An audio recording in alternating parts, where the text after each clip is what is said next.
मृग मीन भृंग पतंग कुचर, एक दोक विनाश, पंच दोक असाज जामाही, ताके केतिक आस। इनके अंदर सिर्फ एक दोष है, हिरण, मछली, भंवरा, पतंगा और हाथी। इस एक दोष के कारण इन सबको भी मृत्यु आती है। परंतु जिसके अंदर 5 दोष है, ये 5 विकार है, उसका क्या होगा? जब एक दोष उत्पन्न होने पर भी ये नहीं बचते, मृत्यु के गाल में चले जाते हैं, तो मनुष्य के अंदर तो ये 5 विकार हैं। मनुष्य को कौन बचाएगा इस मृत्यु से? तो मृत्यु तो एक दिन आएगी, कोई भी बचने वाला नहीं है। परंतु एक बात है, जो साधक इस जन्म के रहते रहते अपने जीवन की नैया को पार लगा लेगा, तो उसका ये मनुष्य जन्म सार्थक हो जाएगा। नहीं तो बड़े बड़े राजा चले गए, महाराजा चले गए, एक से एक धनी चले गए, एक से एक विद्वान चले गए। लेकिन तुम कुछ भी प्राप्त कर लो, बाहर की वस्तुएं, इस संसार के अंदर वो जन्म आपका व्यर्थ ही है। अगर आपके अंदर वो परमपिता परमात्मा की प्यास नहीं है। परमपिता परमात्मा की प्यास होनी जरूरी है, नहीं तो मृत्यु का चक्र चल रहा है और मृत्यु के चक्र में कोई नहीं बचने वाला। लेकिन मनुष्य के अंदर एक भ्रांति बनी रहती है निरंतर। जब कोई दूसरा व्यक्ति मरता है तो वो सोचता है कि दूसरा मरा, मैं नहीं मरूंगा। और इस प्रकार की जो भ्रांति मनुष्य के अंदर रहती है, वो ही उसको इस जगत में आसक्त कर देती है। वो मुर्दे के पीछे जाता है, 1 घंटे के लिए जाएगा, 2 घंटे के लिए जाएगा, तो उसके मन के अंदर कुछ विचार चलेंगे वैराग्य के। लेकिन जैसे ही वो मृत घाट से वापस आएगा, तो फिर उसके अंदर वो संसार की दौड़ लग जाएगी, क्योंकि उसका चित्त, मन, बुद्धि आसक्त हो गए हैं जगत की वस्तुओं के प्रति। निरंतर जगत की वस्तुओं का उसके मन के अंदर चिंतन चलता रहता है। और जिस मनुष्य के अंदर निरंतर जगत की वस्तुओं का चिंतन चलेगा, ये समझो फिर उसने अपना जीवन व्यर्थ ही नष्ट कर दिया। उस परमपिता परमात्मा का चिंतन भी होना जरूरी है। जो परमपिता परमात्मा का चिंतन नहीं करेगा, उसका कल्याण नहीं होगा। अपना तुम्हें कल्याण करना है तो परमपिता परमात्मा का चिंतन जरूर करो, नहीं तो सब जा ही रहे हैं मृत्यु के गाल में, और तुम भी एक दिन चले जाओगे, तुम्हारा भी पतन हो जाएगा। तो हिरण को फांस लेता है, शिकारी फांसेगा, वो एक हेंडे का नाद बजाएगा, हिरण उसको सुनता सुनता चलाएगा, और हिरण उस नाद को सुनता है, और नाद को सुनने के बाद वो शिकारी के जाल में फंस जाता है, और शिकारी उसको पकड़ कर ले जाएगा और फिर उसको मार देगा। उसको मार के उसकी खाल को बेच देगा और उसके मांस को बेच देगा, क्योंकि वो आसक्त हो गया उस धवनी के पीछे।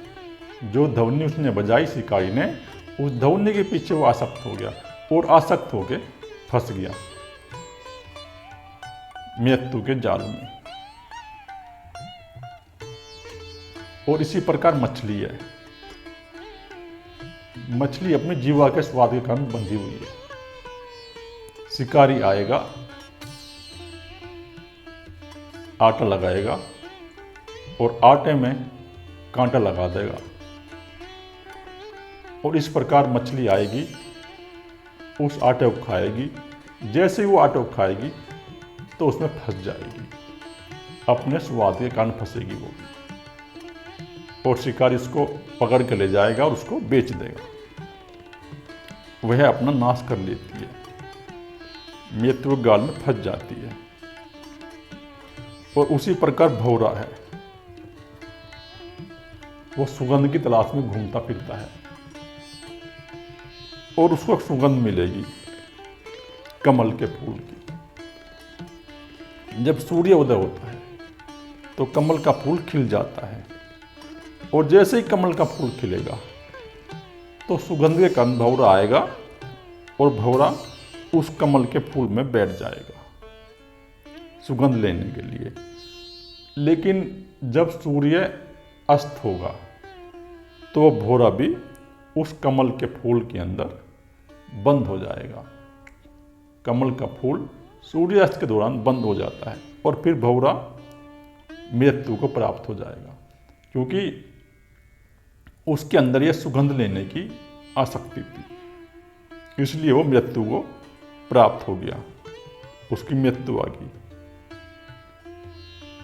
और जो पतंगे हैं उनको आँख का रस है, उनको अपनी जान गंवानी पड़ती है, वो अग्नि में कूद जाते हैं और अग्नि में कूद के उनकी मृत्यु हो जाती है।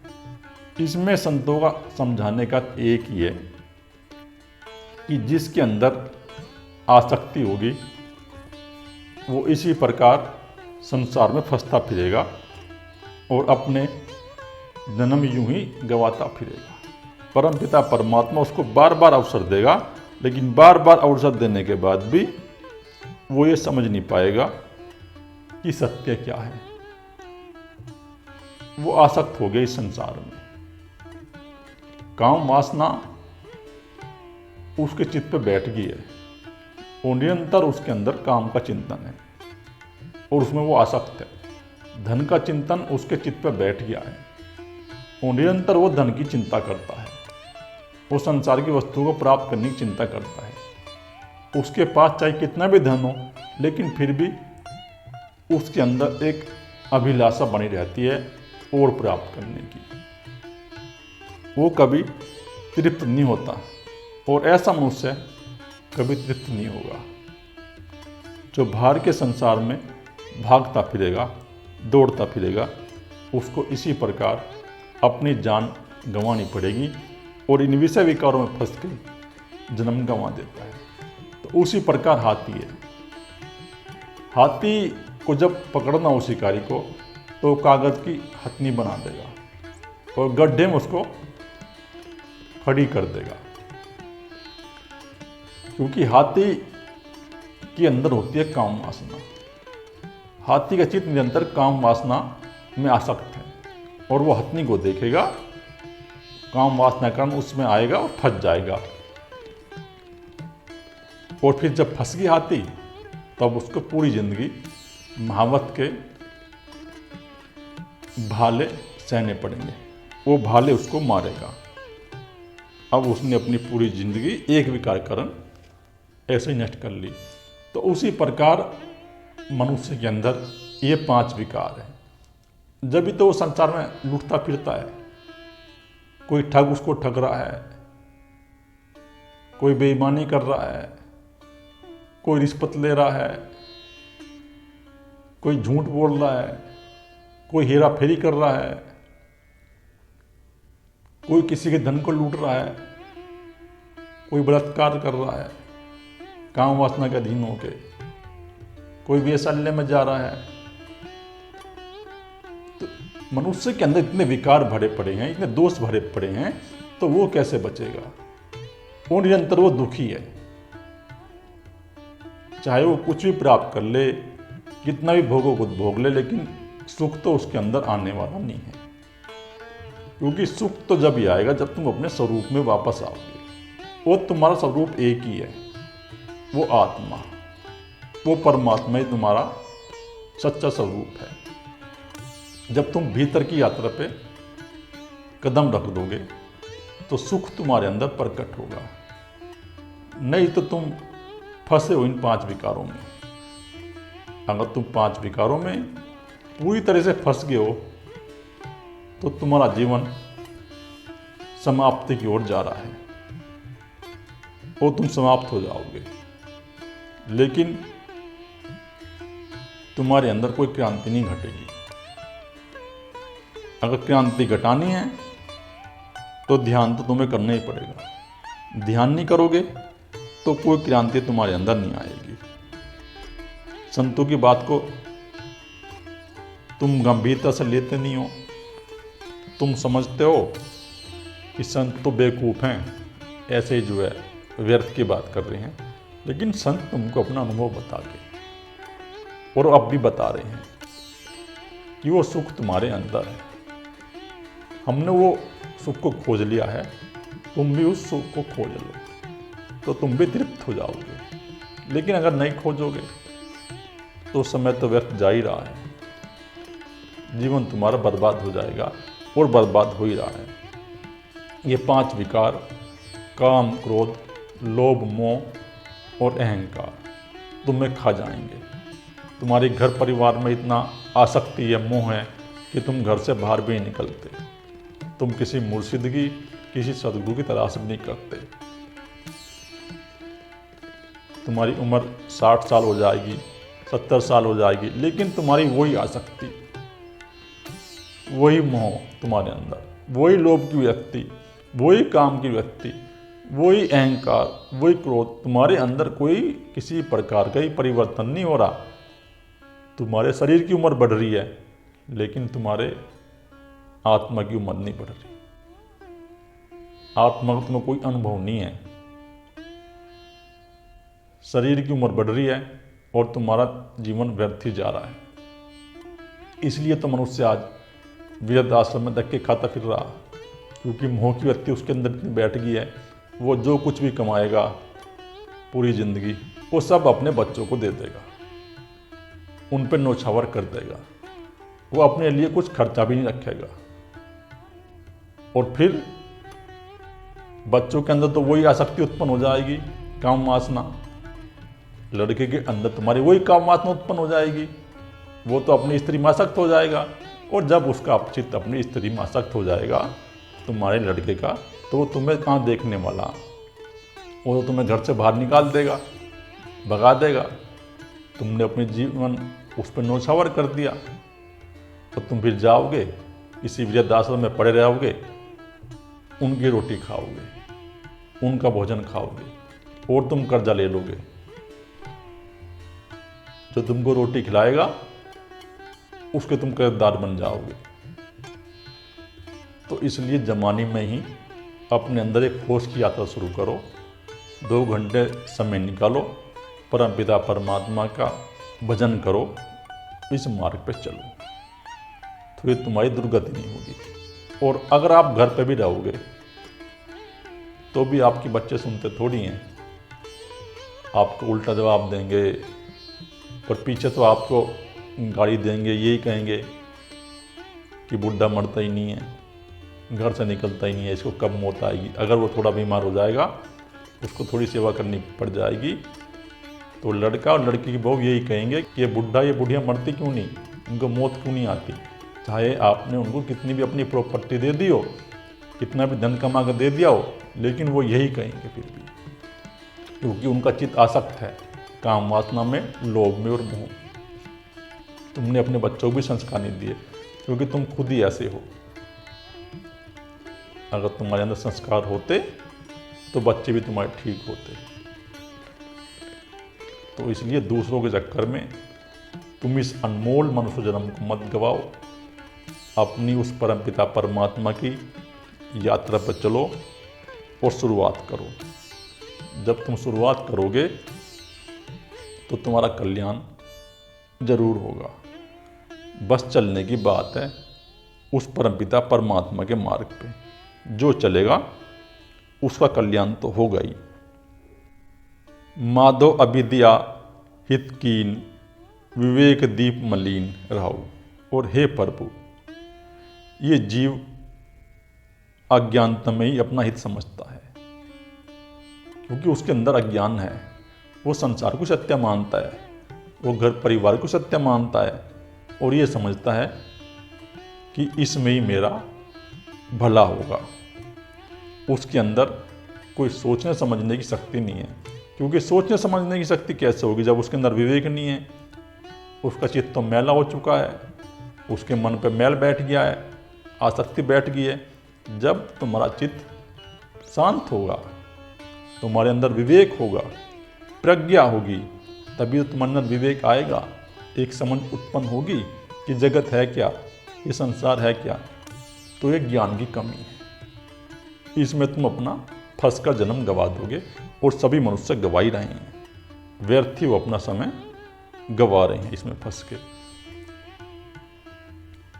तो तुम अपने अंदर विवेक लेके आओ, इसी मुर्शिद की तलाश करो, खोज करो, और इस आध्यात्म के मार्ग पे लगो, बुद्धि पे धार दो। जब तुम्हारे अंदर विवेक आएगा तो तुम्हारा जीवन सार्थक जरूर बनेगा। अगर विवेक नहीं होगा तो तुम्हारा जीवन कोई सार्थक बनने वाला नहीं है। तुम ऐसे ही अपना जीवन गंवा दोगे, व्यर्थ ही। इससे कुछ लाभ तो है ही नहीं। ये तो पशु पक्षी भी कर रहे हैं, खा रहे हैं, पी रहे हैं, काम भोग वो कर रहे हैं, वो भी कर रहे हैं, और तुम भी वही करोगे, तो कोई लाभ थोड़ी होगा इससे। तुम्हारा जीवन समाप्त हो जाएगा ऐसा ही।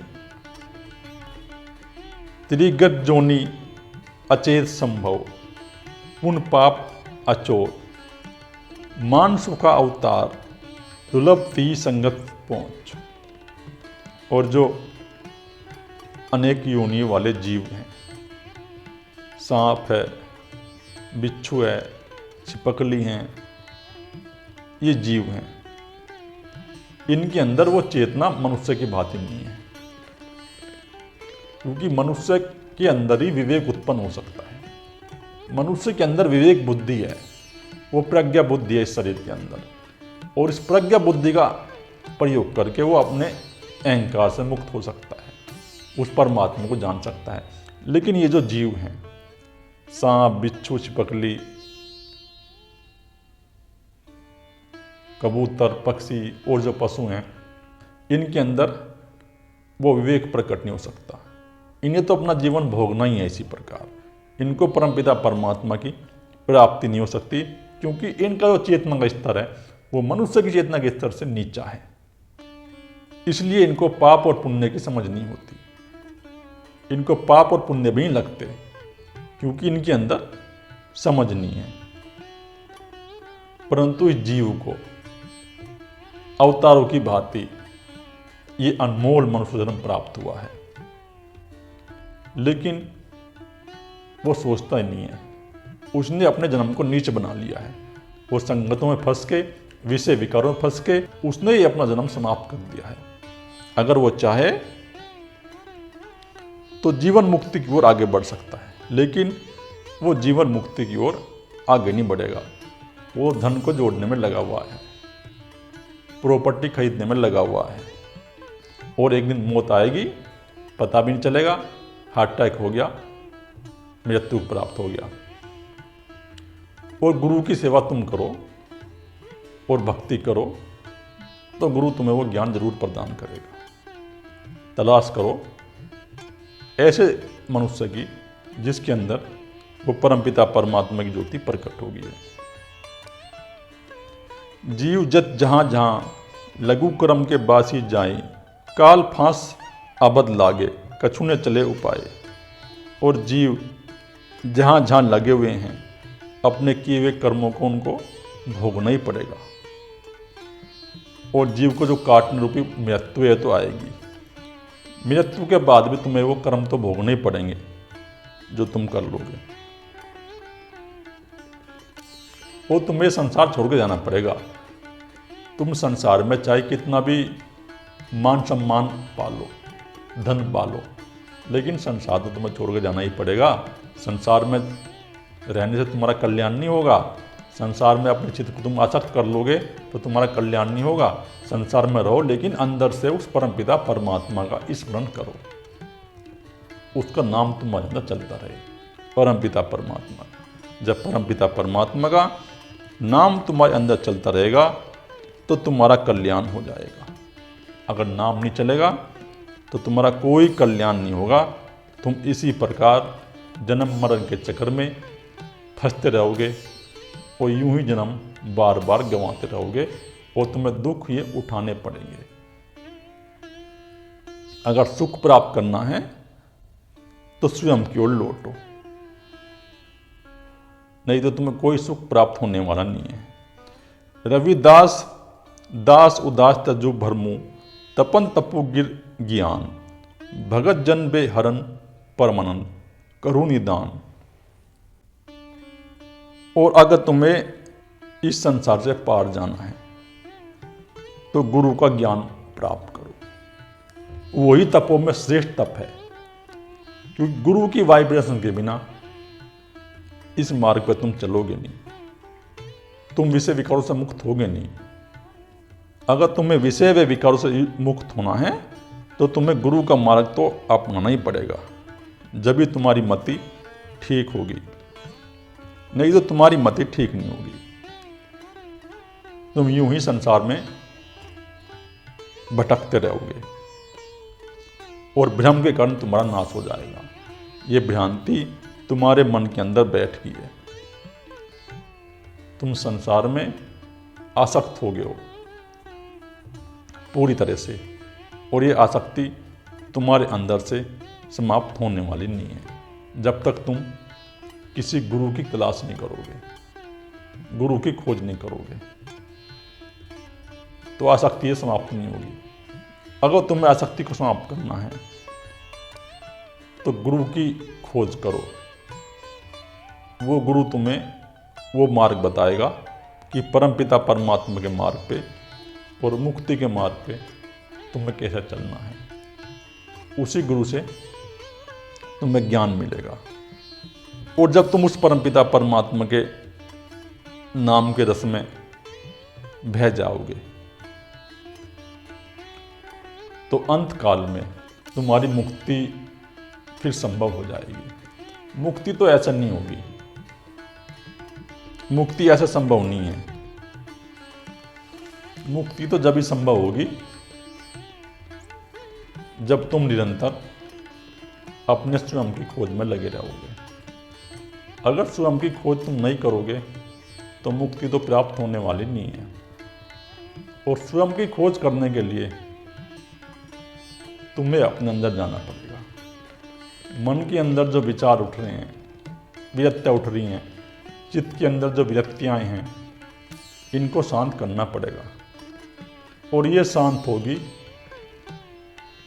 ध्यान करने से, विवेक बुद्धि उत्पन्न करने से, प्रज्ञा उत्पन्न करने से।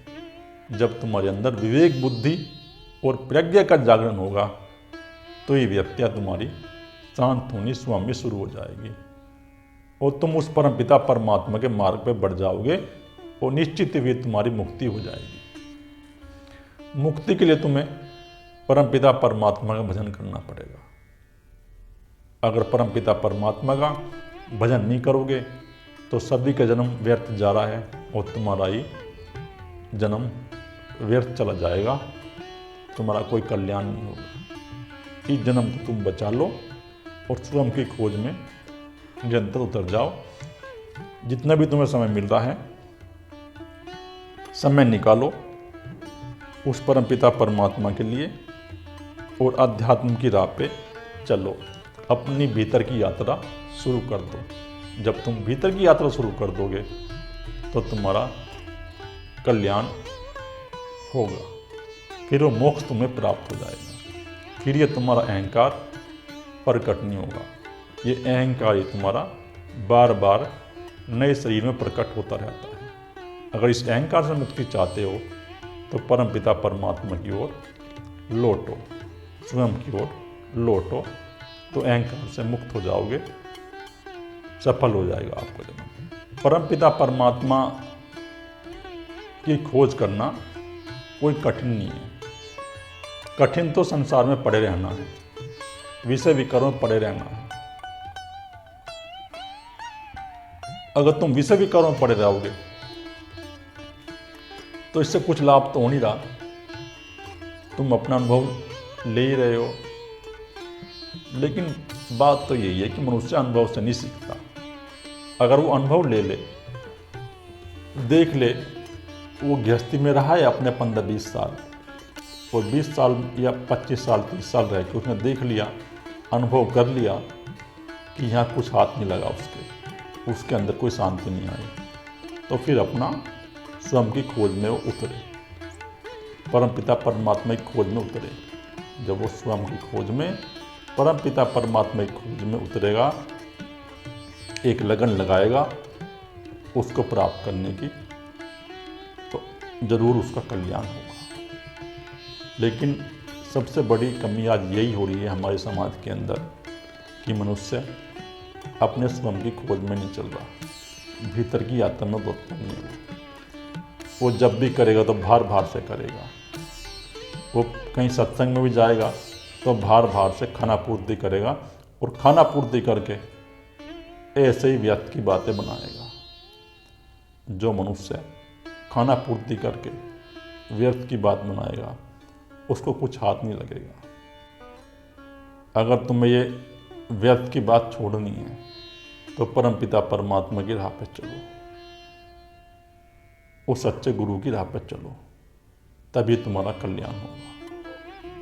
जितना भी तुम्हें समय मिल रहा है, चाहे 1 घंटा 2 घंटा ध्यान का अभ्यास शुरू करो, और अभ्यास करके धीरे धीरे अपने स्वयं की खोज में उतर जाओ।